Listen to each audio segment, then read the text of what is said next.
I absolutely hope I am wrong with that statement. And speaking of which, yeah, he's back.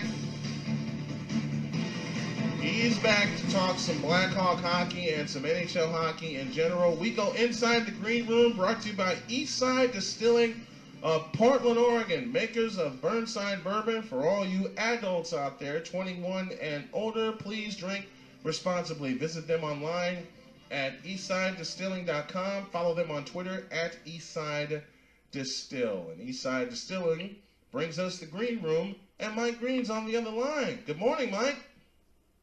Good morning, sir. Okay, clarify something for me. I heard something about this kind of circus trip being eliminated, or something to that nature. Yeah, it appears this will be the last time. What? I guess the contract between United Center and the circus is up, and so the Hawks won't have any more 7-game road trips in November. Oh wow! Oh wow! Which is a good thing. I think Yeah. Mr. Wirtz was looking for that to end anyhow. So, Yeah. Yeah. They have two of these. They have one for the circus trip, and then Yep. they have one in usually February. late January when the ice show comes to the United Center. So maybe that'll be eliminated too, where they won't go on these real long 2 to 3 week road trips. Right. Right. I thought I heard something like that. Speaking of the Blackhawks, talk to me. Well, they had a so-so road trip. 3-3 and 1 overtime loss. It could have been better. Mm-hmm.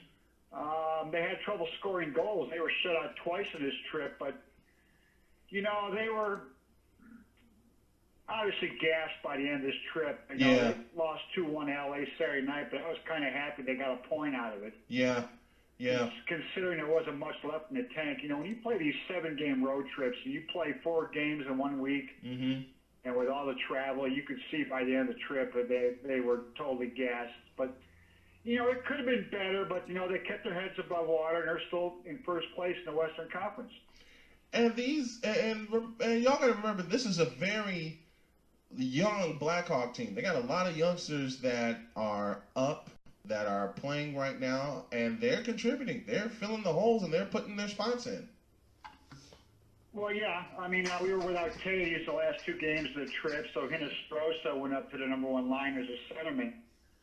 For them to be number 1 in the Western Conference in terms of points is really amazing. You consider we've basically got five rookies in the lineup playing a lot, and they're all contributing. They're getting better every game, especially Hinostroza, who's really coming along. And then you got Mott and Schmaltz and Kepney and so forth. So considering what all the new faces we have in the lineup, I think we're doing really well. Having 31 points, only Montreal has more points than we do. And considering all the young talent that's been in the Blackhawk lineup, and for them to be, like you said, in first place in the Western Conference, that is amazing. Who else in the West is going to give the Blackhawks a lot of trouble, especially as the season goes on? Well, they were talking about this here tonight in NHL Network. They think that San Jose and Chicago could be a Western Conference Finals preview. San Jose is definitely good. St. Louis cannot be discounted. LA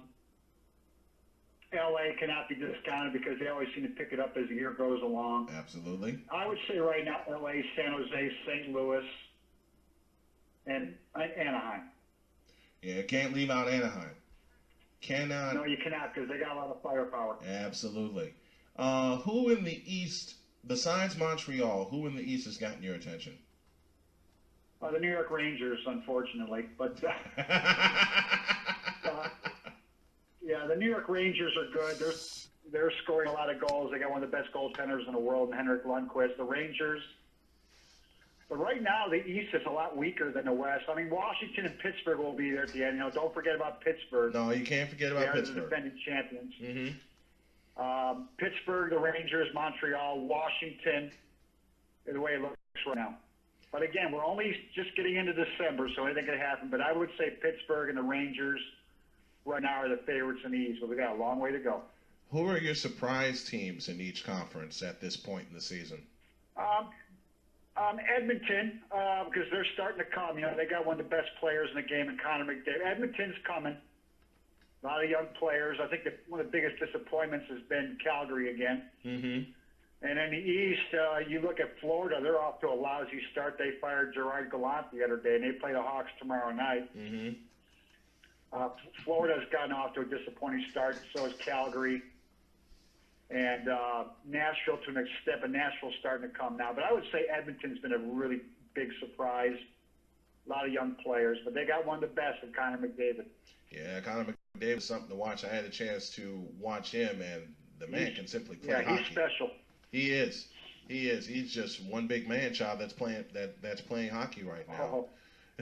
Yeah, he is a combination of Patrick Kane and Sidney Crosby. That's what he is. He can dazzle you with his speed and his stick handling ability, but he's also got an edge to his game too. He don't take any crap out there. Yeah, he sure does. He sure does. Mike Green joining me to talk some NHL hockey, where teams stand right now, where the Blackhawks stand right now. This segment brought to you in part by Eastside Distilling of Portland, Oregon, makers of Burnside Bourbon. For all you adults out there, please drink responsibly. Visit them online at eastsidedistilling.com. Mike Green on the line with me, and before I let you out of here, have we seen the end of Brian Kelly? I got to throw that out there to you. You know, there were some reports yesterday, you know, on social media that him and his representatives were looking at other options. But Brian Kelly denies that, and already Jack Swarbrick, the Notre Dame athletic director, said that he's going to be back next year. The only other option for him out there may be the University of Oregon, because they're going to fire their coach, it appears. Texas, that job was taken. LSU's been taken. I think Notre Dame and Brian Kelly need a divorce, but I think he's going to be back for one more year. It's apparent to me that even though they played a lot of freshmen and sophomores this year, and you can use that as an excuse if you want, but I keep hearing every February when it comes to recruiting signing day that Notre Dame has all these five-star guys. They had all these elite recruits. And I just don't see it. I mean, when I watch Alabama and Ohio State and Clemson and Michigan and so forth, Notre Dame don't have those kind of athletes. They don't have them. They don't.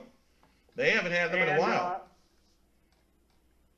So, to me, being a Notre Dame fan, I would like to see a divorce. I think they need to go in a different direction. But I think he's going to be back for one more year. I think they're going to give him one more year to get this turned around. Malik Zaire is going to transfer from Notre Dame. They don't know if Deshaun Kaiser is going to come back or not, so they could have quarterback problems going into next year right off the bat. And all this turmoil does not bode well for Notre Dame. It just doesn't. Well, there's also a lot of talk that the players have tuned him out because of all this screaming and yelling and everything else. And he's a hot-headed Irishman, is what he is. And I just don't see the elite athletes that these other big-time programs have. You watch Notre Dame. Yeah, they got some pieces on offense, but that defense gets pushed around. They have no team speed on defense. Their special teams are just dreadful. Yeah. And speaking of, if the Bears don't get Deshaun Watson, which, as you all know, I'm clamoring for. Yeah. I'll tell you what, Adoree Jackson would be a nice pick. That guy is a shutdown corner. Yep. He leads speed. He can play offense, too. But we'll have to see how it goes. Notre Dame just doesn't have the athletes. I just don't see it. You watch Alabama and Clemson and Ohio State and so forth. Notre Dame don't have that kind of athletes. They don't have them. And there's no fear in playing Notre Dame anymore. There's no fear in playing Notre Dame. You're right. Beating Notre Dame is no big deal. Look who they lost to this year. Texas, who is dreadful. North Carolina State, Duke. You know, they lost to programs that Notre Dame should never lose to. Exactly. Michigan State, they won 3 games all year, and one of them was against Notre Dame. I don't want to hear about all these five-star recruits and now they played freshmen and sophomores. They can't play. Period. I'm sorry. Notre Dame is not physical enough on the line of scrimmage, and in terms of athleticism and team speed, I don't see it. I just don't see it. I don't see the attitude either. And I'll say it again. No. I don't see the No, fear. I don't. I don't see the fear in playing Notre Dame. You know, Texas well, had no. Kelly recruited these guys. Yep. Now, you could say the academic standards are tougher, and they are. I mean, let's be honest. It is tougher to get into Notre Dame than most schools. Mm-hmm. But for Notre Dame to be 4-8, that should never happen. Mediocrity should be accepted in Notre Dame, and I don't think it will be. But according to Jack Swarbrick, Kelly's going to be back for one more year. I think they're going to get one more year to get it turned around. And because there really is no other candidates out there, really, they can replace it with. Who are they going to bring in? Exactly. Are they going to bring in Charlie Strong? No. Are they going to bring in P.J. Fleck from Western Michigan? No. P.J. Fleck staying put, especially with this season. Yeah, right now P.J. Fleck is the flavor of the month, but you know, so we'll see. We will see indeed. Mike Green, you can catch him every Monday during this time on Snowman in the morning. By the way, I just want to get this in, Brian. Go ahead. The Bears receivers just dropped another pass this morning. I think they, according to one joke I saw on social media, they dropped their walking papers. Oh, my God. You see what I post on social media about the lack of talent. Oh, yeah. That game, they should have won that game, obviously. Easy. They dropped, I counted 14 balls dropped yesterday. Mm-hmm. That's what I counted also. And it's like you're depending on these guys.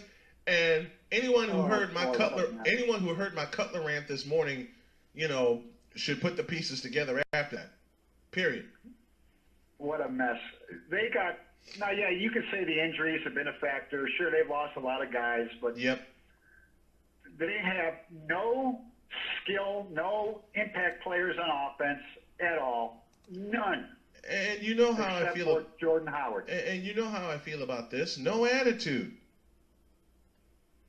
Well, they've got this is the Cleveland Browns are 0-12, but I maintain the Bears are just as bad. And this week we play the 49ers. And that's must-see TV there, brother. That's. You know what? I hate to make this prediction, even though the 49ers lost on Sunday. But if they play the way they did at the tail end of Miami and put a full game together, that losing streak is over. Because you could be right because I almost want the Bears to lose because if the 49ers win, we're going to move up to the second pick in the draft. and therefore we get a better chance of getting Deshaun Watson, who I'm clamoring for, or Adoree Jackson or Jabril Peppers, whatever. We got to get some athletes. We got to get some guys that can play. You got to get some nerve. But if you're going to go into they got to get a quarterback. And Matt Barkley did a nice job yesterday, except for a couple of lame brain throws in the first half. But we got to get a future quarterback. Yeah. I think Deshaun Watson is a guy we need. Now, the Cleveland Browns are probably going to take him. But they got to get some athletes. Adoree Jackson, Jabril Peppers, whatever they got to do. They got to get some players. They got to get some athletes. Mm-hmm. They do. They do indeed. Thanks for the talk, Mike. I'll talk to you in a week. Okay, take care. Mike Green joining us as he does every Monday morning here on Snowman in the Morning. Inside the Green Room, you can hear it every Monday at this time. Pause for a break, and I got something to say about the college football playoff. Okay? Shane, I'm commenting that the 49ers are going to win next Sunday in Soldier Field again, and a lot of Bear fans are going to be pissed off at me with that pick, but I don't care. I'm riding with it. I don't care. Browns will take Trubisky. No, they won't. Trubisky will go somewhere else before he goes to the Browns. I hope you're right, Mike. I don't think you are.